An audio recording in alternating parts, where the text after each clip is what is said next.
One of the most audacious, successful ascents ever of Mount Everest came at the cost of 8 fingertips of the trip leader. It put the first Briton ever to summit Everest without bottled oxygen on the summit. The year was 1988. The team was only 4 men. The unclimbed Kangshung, or east face, of Everest was their formidable choice of routes. A 12,000-foot wall of ice and snow, wits of steel, and the conviction to embark on an expedition that very well could cost them their lives. The men set out to attempt the impossible. I caught up with Stephen Venables recently to talk with him about what he calls an intense and occasionally terrifying experience on Everest, which he remembers as one of the most fulfilling and happy experiences of his life. I'll bring you my convo with Stephen shortly, but I want to ask that if you haven't done so already, please hit that subscribe button. And at the end of this video, I'm going to share with you a video that I know you will want to watch. So stick around to the end. And before we go any farther, I want to tell you about my sponsor, Moussa Masala. They are an incredible organization. I've provided a link in the notes of this video and want to share with you this very short clip so you can learn a little bit about this incredible organization.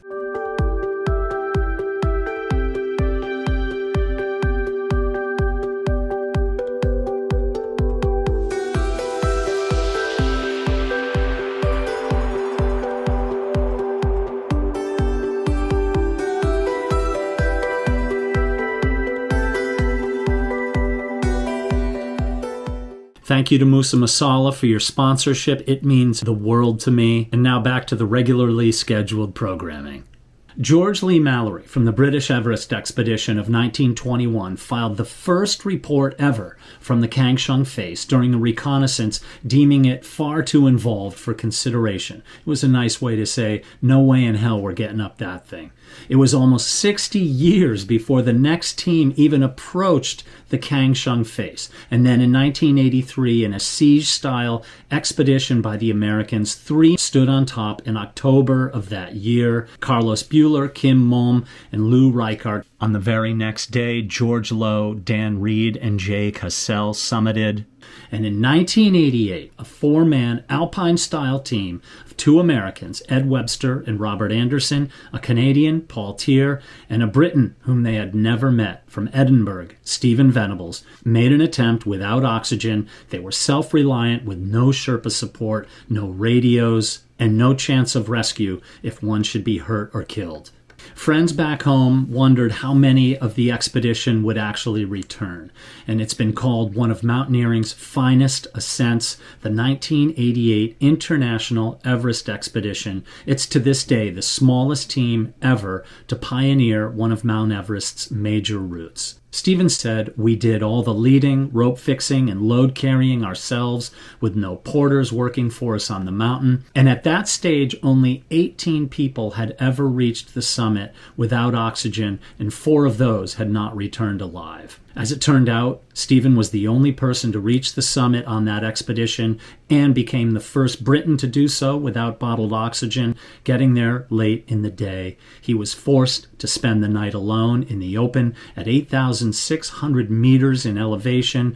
Stephen said in an article not too many years ago, "I was forced to spend the night alone in the open at 8,600 meters above sea level before I could continue down in daylight to rejoin my companions." On that bitter cold morning, Ed Webster, who himself had endured a bivvy at about 28,000 feet, removed his gloves to photograph the alpenglow of morning sunrise in a series of photos he forever called Frostbite Sunrise. In the legendary story, Ed lost 8 fingertips to frostbite. Sir Chris Bonington hailed this expedition as one of the greatest survival stories in the history of Himalayan mountaineering.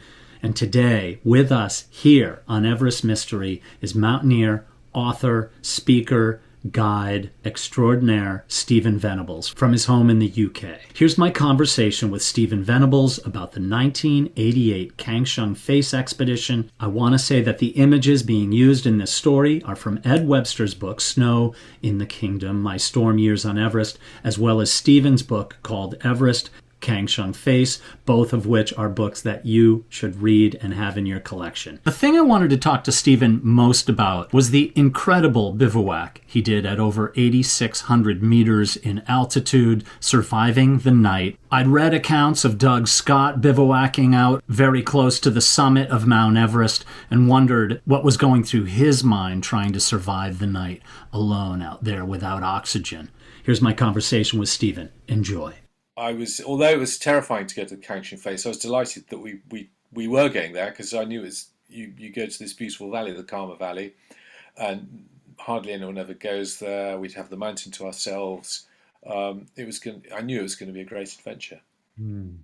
And then I didn't meet Paul and Ed until I got to Kathmandu, and they were incredibly welcoming. This weird Brit suddenly dumped in their midst, and I just thought this is going to be a really good expedition. Just ascending the Kangshung Face and getting to the South Col seemed to me almost beyond that exceeded anybody's expectations. Well, I thought we might pull it off, but I think we all thought we could actually get there and think this is crazy or impossible, or this is too dangerous, or we can't do this, and just sort of turn around and go Yeah. home. So it was very thrilling when we did get there after many delays and begin to sort of piece together a route, which was really Ed's idea, the idea of climbing that buttress, and begin to think, well, actually, that looks climbable and that gully looks climbable, and if we can link that up, and this could actually work.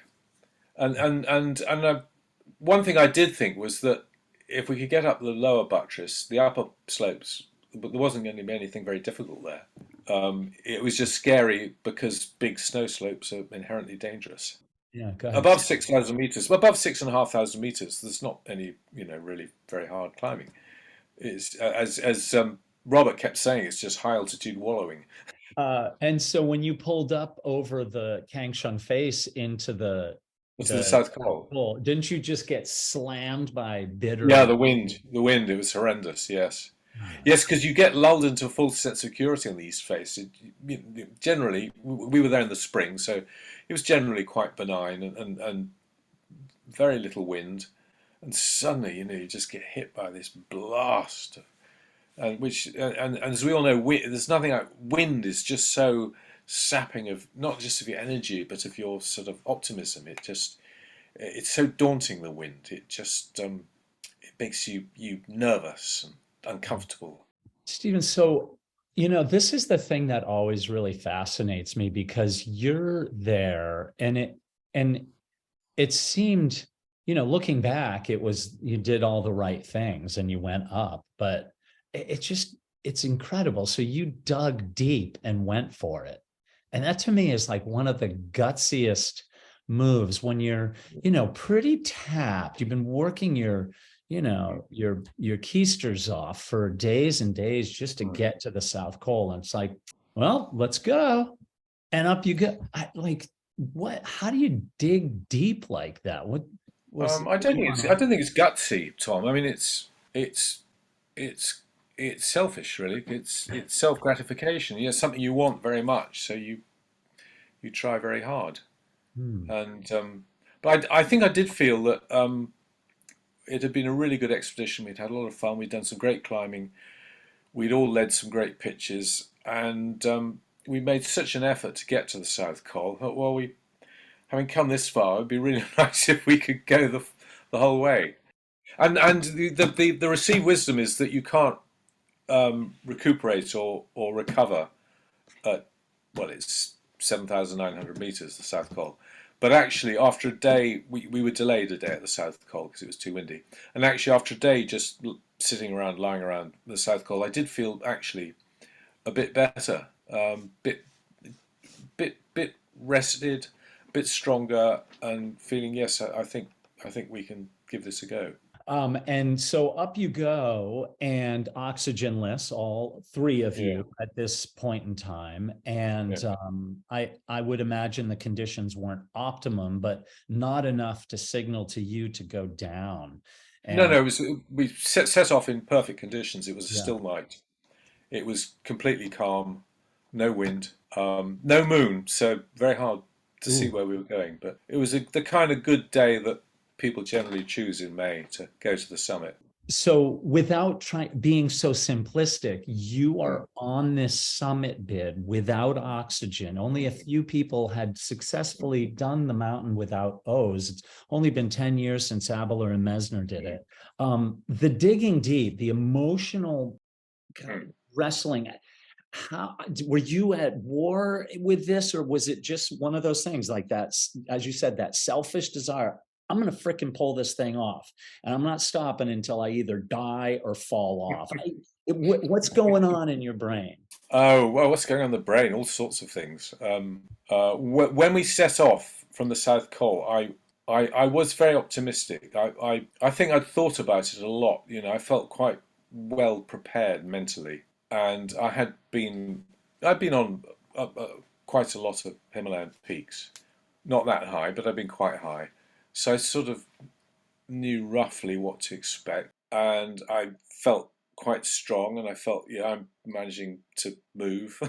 Yeah. I'm managing to take 20 steps at a time. That's not too bad. I was managing to breathe, and so I felt, yes, well, I think maybe we can do this.